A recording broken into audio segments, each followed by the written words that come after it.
Good evening, and welcome to another episode of the Koch Korner. I am your host, Jeremy Koch. This is part of the Farmers Alley at Home series. The Koch Korner is an interview series where we hope to inspire, educate, enlighten, and entertain, hopefully all at the same time. Tonight, I am proud to welcome two fantastic artists with strong ties to Kalamazoo and to Western Michigan University specifically, Ms. Dwandra Nickole Lampkin and Mr. Fox Worth. Let's bring them on out here. Hello, Dwandra. Hey, Hi, Fox. Hello. Hello. Welcome. Thank you so much for being here. We really appreciate it. Thanks for having us. Yes, thank you. Well, I always ask this, and I know this is so weird to ask in these times, but I want to make sure people are staying happy and healthy, creative and sane. That's sort of been my little mantra during these difficult times. Are you able to do those four things at this time, Dwandra? I think I may not be able to do them all simultaneously, but there are bits of all of them at one point or another. Yes. Abroad. Yeah. Yes. And Fox, how about you?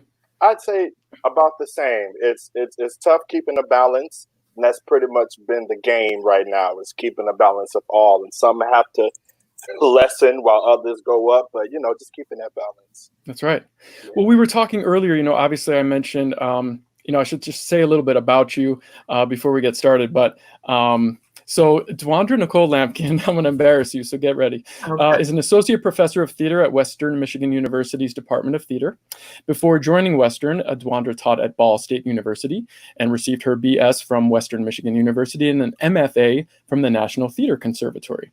Dwandra has played leading roles at Farmers Alley, including our productions of Clybourne Park, Doubt, and her one-woman show titled The Conviction of Lady Lorraine, which is a poignant story based on one woman's search for insight found in another woman's fight for justice. Dwandra has been seen in numerous commercials and independent films and on the TV shows Law & Order, Third Watch, Law & Order SVU, and the critically acclaimed ABC series Wonderland. She's performed at many prestigious regional theaters, and she's also was a part of Washington Productions and was in The Life of Rosa Parks, a play written by Vaughn Washington Sr. about Rosa Parks and her decision not to move from her seat on a bus in Montgomery, Alabama. How's that? Nice and embarrassed, Dwandra? Yes, very much so. Let's move Good. on to Fox. Fox Worth is originally from Detroit. He earned a BFA degree in acting from Western Michigan University and is currently working towards an MFA from UC Irvine, University of California, Irvine. Fox is looking forward to the opportunity of sharing his voice at such an important time in American history.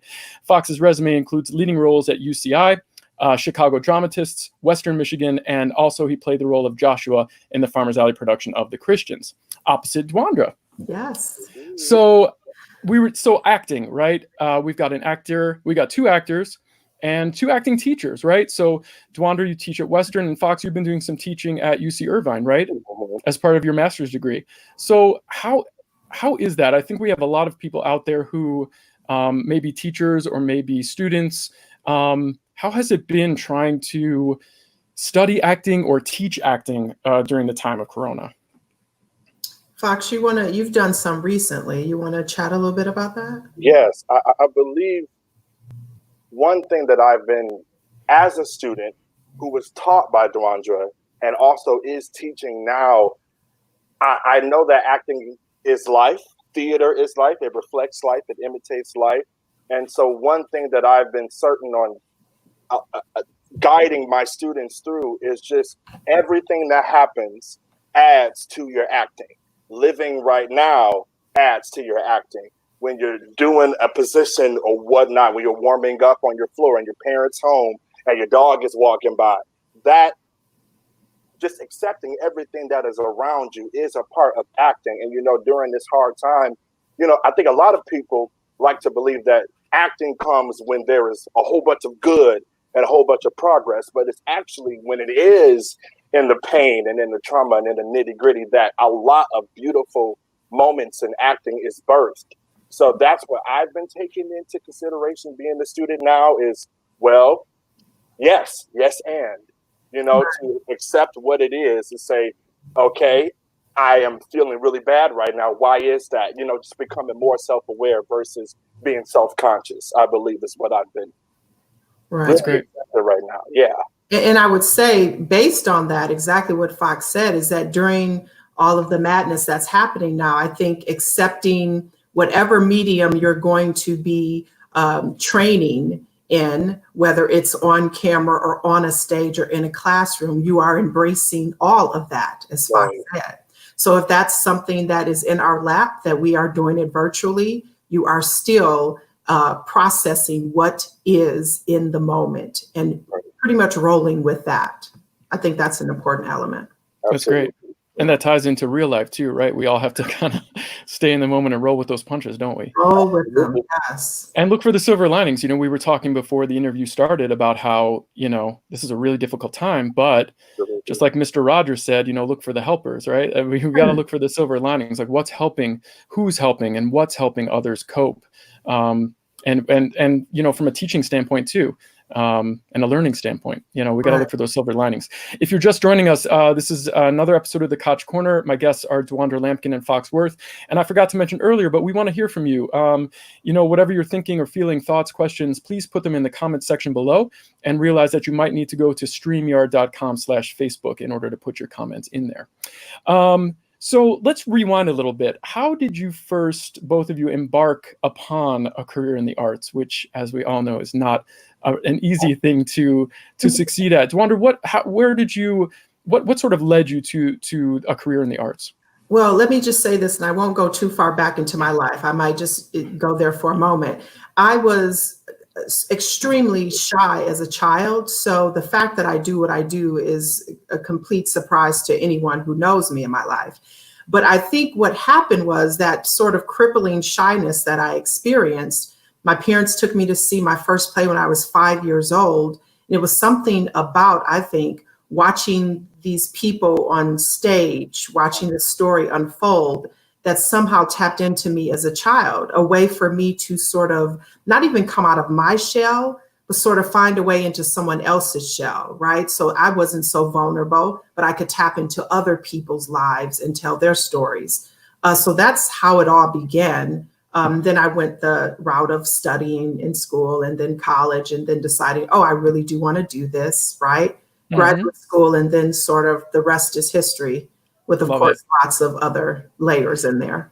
Did you find, as a young person, you know, very young, that stepping into those, you know, shoes of somebody else, that helped you with your shyness? You could kind of be someone else, but also be yourself at the same time? I think that's probably something I might have discovered in the last 20 years of my life. But as a child, I think it was all about those other people, that there was still a discomfort for me as a human being coming out of that shell for whatever reason. Yeah. But I think, as I've gotten older, it's, become a little bit more easy for me, I think. Yeah. Fox, what about you? How'd you get started? I would say that I've always been this extroverted introvert, where I'm a people person. I like my, time with myself, but I'm more of a people person. So I've always loved to make people smile. I've always loved to make people laugh. And then when I got into high school, and then I've always been a writer first. I wrote since I was, I believe, 7 years old. And I said, I just want to be behind the screens. I don't really, them acting people, they're weird. I was like, I'm going to just stay back here. And then as time went, I was like, I am one of those weird people. So I found my way through acting. I went to Cass Technical High School in Detroit and met Marilyn McCormick there. And from there, it just took off, and I've loved it ever since. And I loved how when my parents came and saw my first play, how it affected them, that, oh, wow, this can really change people and touch people. Me playing pretend truthfully can have an actual truthful impact on somebody, and I've loved it ever since. Yeah, the power and beauty of the arts cannot be understated. No, that's beautiful. So how did your career paths lead to Western, and can you share any stories of your time together at Western? Yeah, well, I got my undergraduate degree at Western, and it's simply because my high school acting teacher was also a student at Western in his heyday. So he naturally encouraged me to apply to Western, and that's how I ended up being there. And then, of course, I now teach here. Fast forward 20 some years later, I'm in the position of my mentor at the time, Vaughn Washington, who taught me. So it's kind of come full circle for me, being a student and now being able to train students in the program that I learned in. Fox, your Yeah. thoughts? Yeah. I believe same. My high school director didn't go to Western, but she knew a lot about Western. And I don't know if people know, there is a program called Unifieds where high school students are going to different locations such as New York, Chicago, LA, and they are auditioning for this wide panel of different undergrad programs all over the US and outside of the US as well. And she said, I think you would actually be a better fit at Western. Why don't you go to Western and just audition? I said, what? It's in Michigan, though. You know, I was in Detroit. I said, I don't want to stay in Michigan. What? But I went to Western and I got a tour. And then I met all my lovely professors. That's where I saw Dwandra for the first time. And from there, I fell in love with them. I think they fell in love with me. And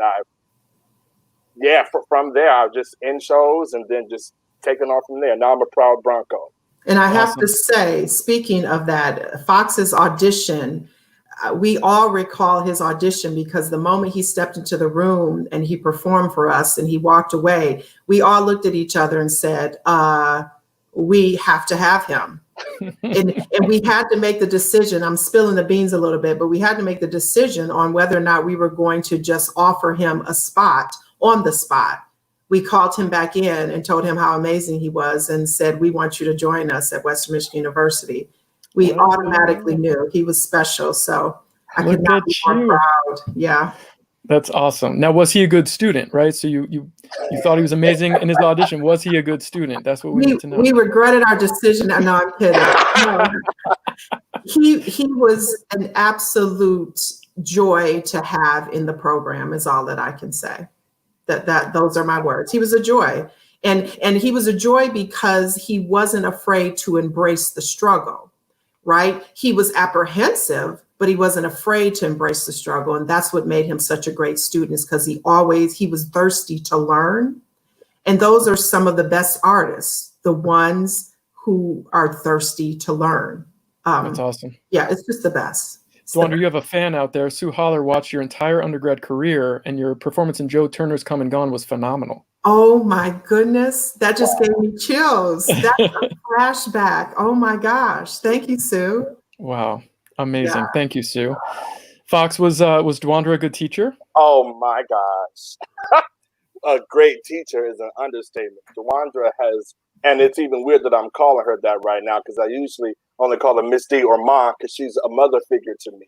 And I don't even know where to begin about talking about the impact that she had on my life and other students of color and just students, period, lives. I mean, coming into a university that was predominantly white and having a faculty that was predominantly white, and then seeing this Black professor who, from the moment that we all came to the school, we just knew that I had an automatic respect for her, just seeing her there. And then she was my first acting for the camera teacher, my first intro to African American theater teacher. And I tell you what she did, and I was sort of embarrassing her too. I believe she was the first faculty member that looked at me and actually saw me and made me go, oh, that's who I am. I forgot about that person, you know, because coming into a different world in a different space, there's so many ways where you can get entangled and you can get into different positions, and different people can have an effect on you, negative or positive. And hers was extremely positive, so much to the fact that she's been my sort of mentor, and as I said again, like mother figure and friend as I've been going on in my career, and that's to the grave and past the grave. So I am very appreciative for her. I know for sure I wouldn't be where I am without her, for sure. So much full circle, you know, because you had that impact on him, Dwandra, right? And you had this impact on Fox, and then the two of you performed together in the Christians. So, you know, the student becomes on the same level as the teacher, right? You're both sharing the stage together in a professional production, you know, and that just warms my heart. And then I was just thinking earlier, Dwandra, about how you mentioned Vaughn Sr., who's like, you know, the godfather of of Kalamazoo theater. You know, he's like one of the pillars, the icons, and you know how he had an influence on you as a young actress, right? And then kind of brought you back full circle to teach here. It's just, Yes. It gives me chills just thinking about it, right? And that I'm is tearing what up. it means to pay it forward, Yeah. right? I only started teaching. I mean, I was in New York City doing my acting thing, got an offer at Ball State to teach for just a year, right? Okay. It was just supposed to be a year. I left New York for a year thinking, okay, I'll earn some money, go back to the craziness. 8 years later, I'm still at Ball State. I say that because it was something about being able to pay all of the experiences forward. So you're in New York City, and this is nothing negative about being an actor in New York, right? I loved my time there. But what I started to realize is that it was only self-serving. Like it just got to the point for me where when's the next job? Okay, so I shot Law and Order. When's the next TV gig? And I end up teaching for a year, and I thought, oh, this is what it feels like to use what you've been given and then plant seeds in others so that they can do the same thing. So that ultimately is why teaching has remained in my life, because I'm like, if it's only here to serve me, what's the point? And so when I watch students like Fox go on to now graduate school, and I just can't even wait to see what happens when he gets out of graduate school, right? It just gives me chills because that's what it's all about. And Fox, you've been teaching. I'm sorry, Dewandra, go ahead. Please go ahead. I was just going to say, Fox, you've been teaching as part of your earning your master's degree at UC Irvine, right? So I imagine you're doing the same thing, right? You're looking for young actors and actresses like yourself and raise them up and lift them up and pay it forward like Miss D did for you, right? Absolutely. Absolutely. And just keeping in mind what one of the many things she taught me is truth, and being on this journey to be seeking truth. And what does that mean for you? And a lot of the times, like at first, yes, I respected Dwandra, but we really didn't start to really become closer until like my sophomore, junior year. So and I've had students to where, you know, you give every student, just like a mother or a father, a parent gives their children, you give every student equal, you know, attention to whoever needs it when they need it. But there are those students who come to you. Mm-hmm. You know, they make their way to you, and that's what I've seen again. It's beautiful. I love it. So I think we're finding this out, but my next question was going to be about, you know, asking you how the arts can help people learn and grow and heal. And I think we're finding that out just in the first couple questions, right? I mean, I feel like, you know, helping others find truth and seek truth, whether in their own lives or in acting. Dwandra, how you realize that the gifts you have, like you can pay it forward as a teacher and inspire others. And so here I am speaking for you, but please carry on with what I was saying. No, yeah, that's that so right? accurate. And based on what Fox said about me teaching my students to walk in their truth, because I say, how can you be an artist and take on the vulnerability of other people's truths if you cannot even walk in your own truth, right? And that is how theater heals. To me, theater is a reflection, right? At some given point every day, we all look in a mirror in order to assess what it is that we see superficially. How does my hair look today, right? Am I gaining a few pounds? What does this color look like on me? To me, theater is sort of that internal mirror, right? People get to sit in that audience in real time and watch this reflection of themselves in some way, shape, or form. Because in some character, you're going to see a glimpse of yourself. Right. And either you are going to remain in denial, or you're going to say, oh, that is my truth. Let me now reflect on that. That is how theater heals. Because once you can deal and walk in your own truth, hello, healing. It's time to get busy. That's all that can happen. That is so, I don't even know the word for that. That is just so right on. I don't know what else to say. Fox, go ahead. I know. I just the same. I mean, that's pretty much the gist of it. And I think with theater, what comes from it, hopefully, is communication.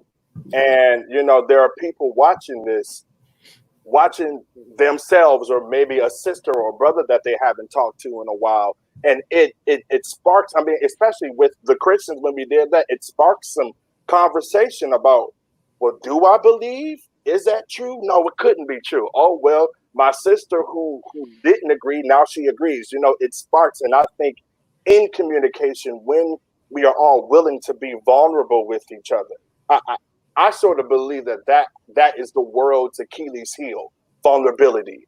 I found that when people are vulnerable enough with the people around them, then that's when a lot of healing comes. Because I've been in theaters, of course, with white people, black people, brown people, gay people, straight people, and it's so interesting how this method and this medium can affect all of us. And we all can talk about, oh, you may be different from me, but we feel the same thing. Oh, yes, we're different, but are we that different? You know, and I think that's where it brings us all together. We are communicating to talk about things, and that's how we get to a deeper place of healing. Absolutely. Yeah, I was thinking about that too. I mean, when I interviewed Sid Ellis and Buddy Hanna, another couple of local legends, and you know, I keep thinking about how for me, it's also all of that, and it's also the empathy. And I know there's confusion as to whether that's the right word, but like the way I look at it is when I watch theater or when I'm in theater, you know, I'm putting myself in someone else's shoes, right, as an actor, but as an audience member. And if you have someone who can watch a play about a different group of people, different race, different religion, different sexual orientation or gender identity, they're watching that and they're seeing, oh, they want the same things I do, you know. They just want to live a happy and fulfilled life and have friends and family and you know, education and healthcare. Like everybody, we all want the same thing. We're all the same. And that type of empathy is also, you know, what's going to help. And it removes some of the ignorance and fear. You know, when you see others as equal, it removes the ignorance and fear that causes some of the hatred and the racism or you know, anti-Semitism that we're seeing today. So theater I think the arts can really change the world. No, go ahead. Ladies first. I was going to say that what's great about theater that television and film can't do, right? And I love me some television and film, but with the theater, this idea of empathy, Jeremy, is that you must be committed to receiving what's happening the entire time. Here's what's great about theater. There are no pause buttons. You cannot rewind. You cannot forward to another point because you don't want to deal with what's in front of you. That's the joy of theater. That's why it should never go anywhere, because we need to put people in a position where they cannot fast forward, pause, or turn something off. You must sit there and be open and empathetic to receive the story, the message, the life lesson that's unfolding right in front of you. I love it. Fox, please, you had one too. Go ahead. No, I was just going to say, just going along with the empathy and the communication, is that it also allows you to have communication with yourself. I believe that when I've watched theater, those have been the moments where I really asked myself, who am I? And seeing characters on stage, or even when I've been, you know, plays aren't really meant to be read, they're meant to be performed. But I remember reading Fences, and my father passed back in 2015, but my relationship with him was so strong. And I remember reading Fences, with this story between this father and his son and his family. And I remember there was a time how a lot of people probably had disagreements and misunderstandings with their parents. And I remember reading Fences, and Lofton Durham III, who I think is in here, we call him Lofty at Western. I remember he was talking to me about Troy, and I remember I said, oh, well, I don't like Troy. I don't like him because he treating his son like this, and I think that's how my dad treats me and whatever. But then Lofty said, well, look deeper. What if you were playing Troy? Whoosh. Everything changed. And then I looked deeper and did the research and looked into Troy and said, wow, Troy in himself is a child. In himself is someone trying to learn, is a person. Yep. And that's something that theater did for me. And that created a healing that I had with my father and my family, and most importantly, myself, to take, to change the lens and go, what if? And I think that's another thing that theater does. What if? What if Yep. you, and I think Stanislavski was the one who posed that question. What if you were in this person's shoes? That's right. What would you do? You know? That's right. Very good point. Yeah. Wow, this is great. I'm feeling very emotional right now, and sparks are flying in my brain and my heart. Julie Nemeth says, I never thought about watching television the way Dewandra described. It's so true. We have some great people watching tonight. We love these comments. Keep them coming. So we've talked about how arts can heal. We've talked about how, we bring yourself and we look for truth. And you both have given such tremendous, honest, truthful, and powerful performances on our stage. Dwandra, of course, in Doubt. I want to talk about your one-woman show later, Lorraine, a little later. But of course, The Christians is the one you both share the stage on. And, I'm wondering how this all maybe ties in a little bit to faith and spirituality, because some of the most interesting plays and our most thought-provoking plays, tackle religion or spirituality. So Fox, you're a pastor, right? Yes, I am. All right. So what was your experience working on The Christians at Farmers Alley, and what do you think you learned, and what do you think the audience could learn about, faith or spirituality from plays like The Christians in Doubt? Right. I think, well, first off, my experience at Farmers Alley, it was my first professional gig. So for that, thank you. And I remember there was a time where I was talking to Dwandra, and I was like, I just don't know what, I don't know. She's like, look, this is a professional gig. And it was very spiritual for me. So spiritual, because it came to me at a time when I was auditioning for grad schools and I was getting my feet outside of this pond into the next one. And I just remember I was scared, but also very excited to work with everybody. And that was a show that changed my life, I would say, because it made me question. It made me talk to God and say, well, because I don't, if anybody doesn't know, I am also a gay man. So I'm a gay Black Christian, which those in a sentence together, what in the world, right?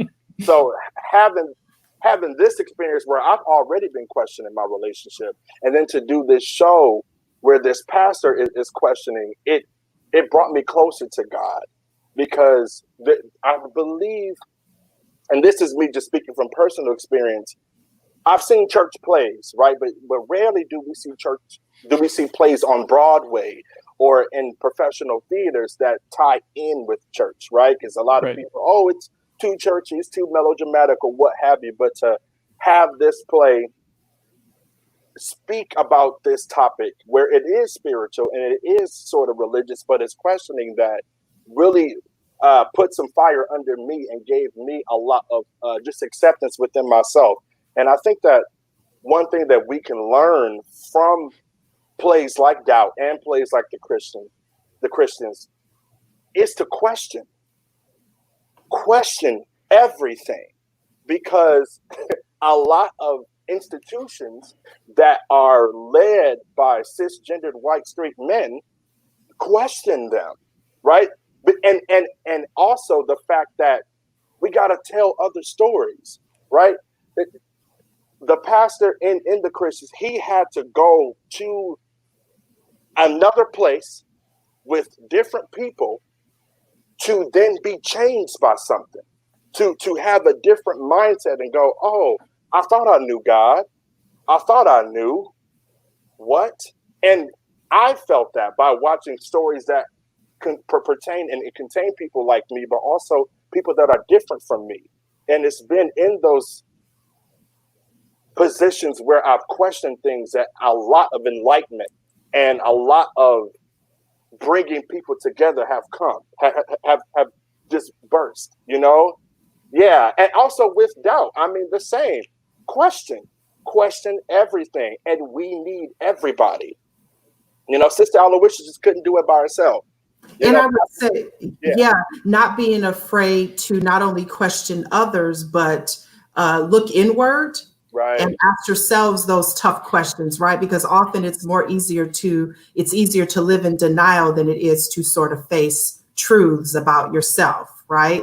And so constantly questioning outside of yourself, but absolutely doing self-inventory. I think that's one of the biggest ones. Because I often even tell my students, and I'm kind of going to go off topic a little bit, but this idea of questioning yourself, you'll get closer to the truth of what you want, right? Struggling with faith, struggling with your life's journey. I tell my students, don't be afraid. There are going to be times where you start to question whether or not you want to do art anymore, right? That is a question that should absolutely be dealt with. No matter what outcome happens, if you don't question it, you're going to live a life of not wanting to find the truth. And then 20 years later, you're going to look back and say, what the heck happened? Why didn't I listen to myself, right? It's that alarm that goes off. Those alarms are for a reason. They're to wake you the hell up, right? And the longer you push snooze, the further away you are from your ultimate goals that you want to achieve in life. So to me, those plays represent that, right? Don't push the snooze, wake up and figure some things out. And some people may not agree. Correct. Some people may not agree with you. I know when I told people I was going to be an actor, what? Some people may not agree. Sure. But it's not for them to agree, especially when it's something pertaining with yourself. It's your journey. You know, and a lot of the time it may be something that nobody has seen, so they don't get it yet. But it's always important. And yeah, I agree to be questioning yourself. And if people don't agree, that's not a sign saying you shouldn't question or you shouldn't go out and seek it out, you know? Right. I hope everybody watching has a pen and paper because my guests tonight are dropping a lot of great knowledge and wisdom and insight. So I am thrilled. And I think we should let the audience see a little bit. Scott Crownover is watching and he says that you should preach it, both of you. Hi, Scott. Scott was the lead in The Christians, and D. Terry Williams may be watching, and he was our director. And we knew we wanted both of you right from the beginning. So let's give our viewers a little bit about why we thought you were so right for these parts. I've got a little clip from your performances from The Christians, and I would like Tony to roll that now. Take a look. Oh dear. Okay. I don't think I ever really talked much about hell in my sermons. Because you never believed in it to begin with? I had questions, I had some doubts about it. So why didn't you tell us that earlier? What would I have said?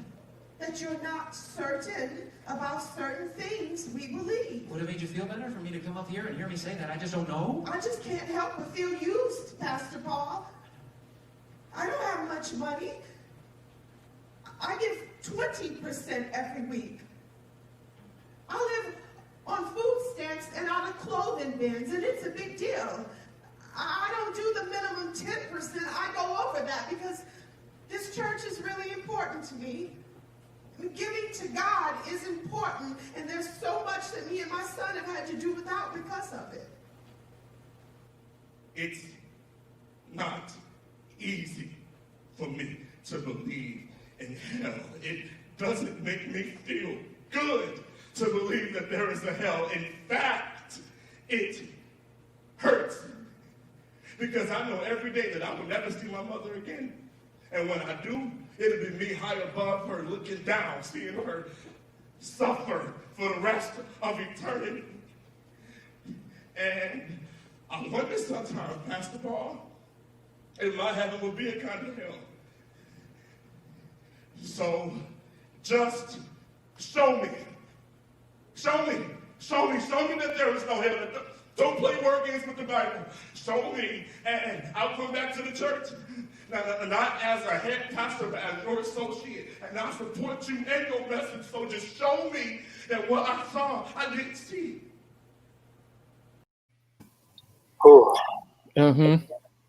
See?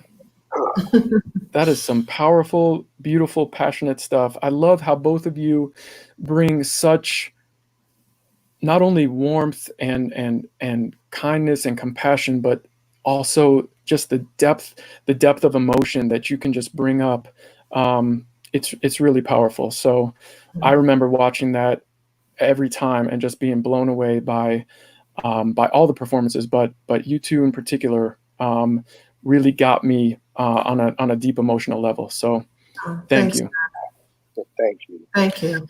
So, we touched on this earlier, Fox, you mentioned this a little bit. Farmers Alley is committed to, doing better as far as dismantling some of the, white supremacy and institutional racism and that is existent not only at our organization, but throughout the country and throughout the world. Right.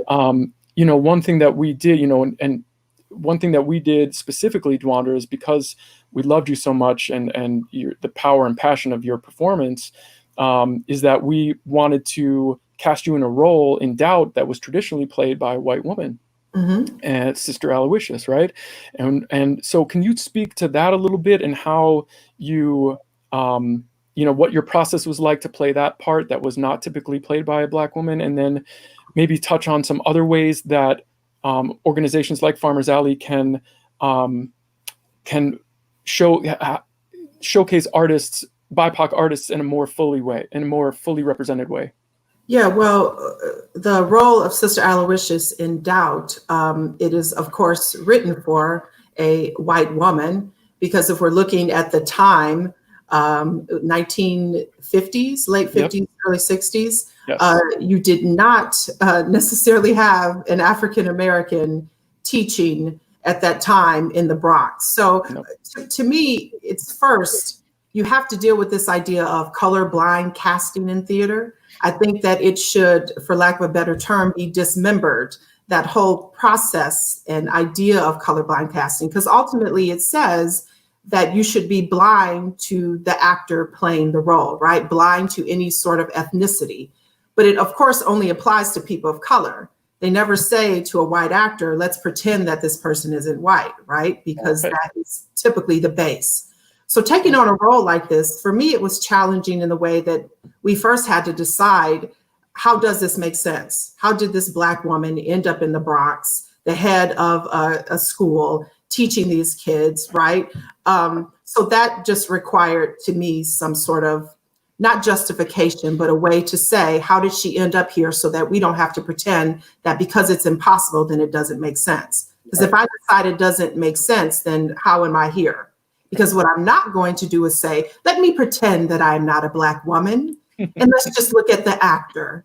That's crap. No, we shouldn't just look at the actor. We should embrace everything that we see, which is why colorblind casting shouldn't exist. Because what we want to do is we want to be able to allow actors of color to take on roles and allow the audience to then come with all of their bias and or misconceptions, preconceptions, and say, what does it mean to me that I am watching this particular actor of color play this role? How does it change the story? How does it change the experience? What does it make me think about, right? That is why we want to embrace the concept of, I call it non-traditional casting, meaning let's cast it out of the tradition of how it's done, but also let's use that as an opportunity to sort of bring up a discussion about how the stories change and what they provoke in the audience members. Love it. I'm not sure if I answered all your question, but. You did. I think the only other thing I was wanting to get at was, what are some other ways that, Fox, what are some other ways that Black artists, BIPOC artists can be more fully represented in the arts? Do you have any ideas on that?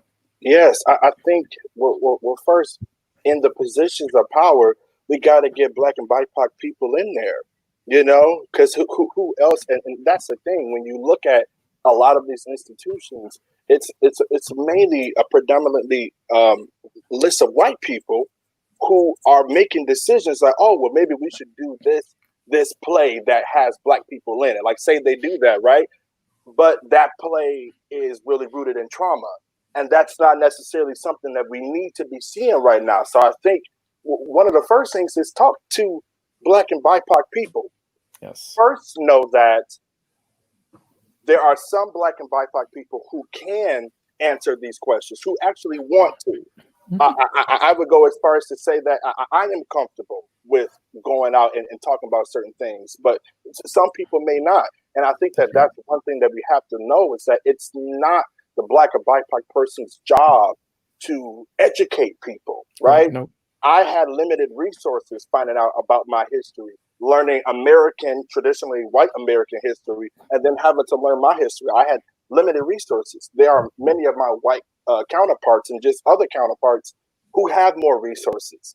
So when you come to me and you say, hey, what can I do? And I say, well, how is it that I found this out with limited resources? You have more resources and you can't figure it out. You know, I think that is, we got to get out there and read some more literature and produce Black shows and have Black people in power in which they are helping making the decisions. I think a lot of people want to think that people are trying to take positions away from other people. That's not the case. That's not the case. Make room, because it should have been there in the beginning. It should have been there. And also don't fall back on the excuse that we can't do shows about the African-American experience or experiences for people of color because we can't get the audience in. I think that's an excuse. That's one that you make in order to justify not doing it, right? You have to be willing to take those chances and actually put in the work in order to do it. That's right. It starts from the top down. The way I see it, there needs to be more BIPOC representation on board of directors, you know, in the, not only in the arts, but in all other areas as well. And executive staff, and starts there. And, you know, and then you talk about what stories do we want to tell? I mean, theater is storytelling. I mean, all of the arts really is, right? So what stories do we want to tell? And, you know, having someone, BIPOC representation on your board or executive staff is going to help, you know, bring in those stories. Hey, have you heard of this play? Have you seen this? Have you read this book? Whatever it is. Oh yeah, that's great. You know, and that leads to a discussion, and it should just grow from there, right? And the key is to listen to those people, because it's one thing to bring a person of color on the board just for the sake of filling a quota and say, we have a diverse board, right? That's right. You have to allow them to voice their thoughts and actually listen to them occasionally. That's right. Because if we believe that theater is an expression of the human condition, then we have to tell stories of all kinds of humans. Absolutely. Yes, and we have to be willing to put our I don't want to say feelings aside because this is theater, but in this sense, when putting your fragility aside. Right, because you can't think that just because someone calls you out on something or mentions something that's automatically calling you a racist or extreme white supremacist. No, you know, this. I mean, just like how anybody, if we're in a room and I say something that hurts someone, I would like to know, and I can't take it to heart that I hurt someone that they're telling me. I have to put that fragility, you know, lower it and say, okay, we're all here to learn. And also, I just question people to question themselves when you're making or talking about the rights or shows or what have you of different people. Ask yourself, have you talked to those people? Have you talked to some people, right? Because I remember there was a one upon a time where I said, where I'm talking about transgender rights or transgender what have you, yet I haven't actually had a conversation with a transgender person based on my previous bias that I was taught. But when I lower that fragility and say, well, let me learn, because hello, I want to learn about people. I want to meet other people. I want to get to know other people. That's theater. Then I think a lot of great things hard. It's not easy, but we know life isn't easy. Theater, art reflects life. It's not easy, but it's needed and it's necessary. Absolutely. Yeah. It can't be a token thing. I mean, tokenizing is not diversity, to quote a friend of mine. We have to believe it, you know, and if we believe it, then we will act appropriately. You've got to walk the walk. So you've got to tell those stories, and you've got to believe it, and you've got to look beyond your bubble, right? If you want to do a play about, you know, the Native American people, you got to talk to Native Americans and say, hey, you know, how can we tell this story properly, and how can we bring in people that might want to see this and learn from it? Same thing with, you know, the Black community, Latino community, etc.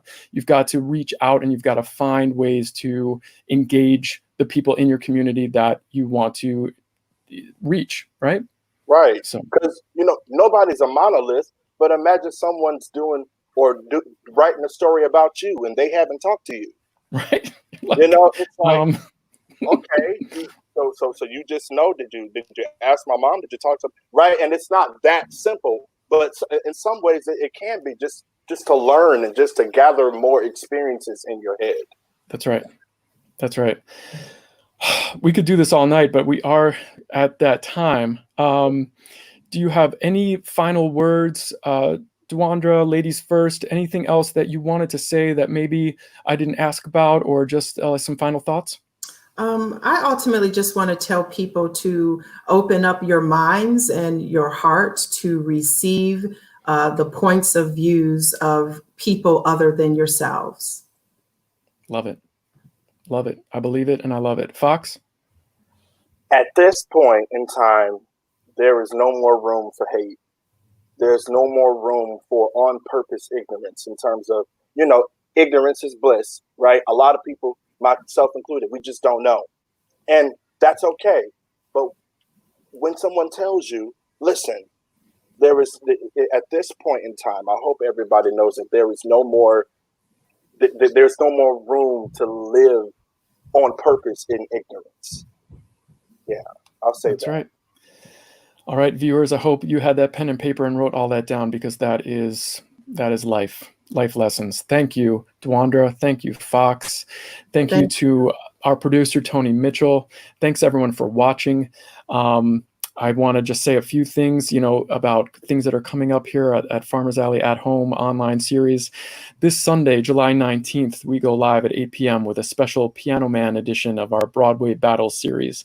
I'm honored to be the host and ask questions of our contestants, David Mayoko, who played Liberace for us in 2018, alongside Joe Kanosian and Brett Ryback, who were the sensational stars of Murder for Two, which we did back in April of 2016. Both of those shows were in collaboration with the Gilmore Keyboard Festival, so shout out to our friends at the Gilmore. David, Joe, and Brett will demonstrate their knowledge of topics related to Broadway musicals and songs, with a focus on the big instrument with the 88 black and white keys. I will determine who offers the best arguments and crown one of these talented men Keyboard King. You won't want to miss it. Then on Tuesday, July 21st, also at 8 p.m., the phenomenal Carrie Phillips welcomes her partner in crime, best friend, and fellow amazing artist Savannah Draper for a design-flavored episode of her popular series Tech Tuesday. It's sure to be fun and informative. Both of these events will be on Facebook Live and YouTube Live. To keep up with all things related to Farmers Alley, please follow us on Facebook and Instagram, and also please like and subscribe to our YouTube channel. We're almost at a milestone there. Last I looked, we had 91 subscribers on our YouTube channel. We'd love to get to 100, so please, if you can, go ahead and do that. Also, if you like this type of content, please let us know in the comments section below. And if you're able, please help us continue this work by donating to Farmers Alley at farmersalleytheater.online/give. Finally, I would like to restate Farmers Alley's support of the Black Lives Matter movement and ask you to think globally but act locally. And you can go to a website, blackwallstreetkalamazoo.org, and support a locally owned Black-owned business. And on behalf of Dwandra, Fox, Tony, and everyone at Farmers Alley, and in the spirit of creating art and theater, which is always collaborative, let's remind ourselves that we must work together to make the world a better place. Thanks again to you two. Thank you. And thanks again for watching. You. Everybody have a great night.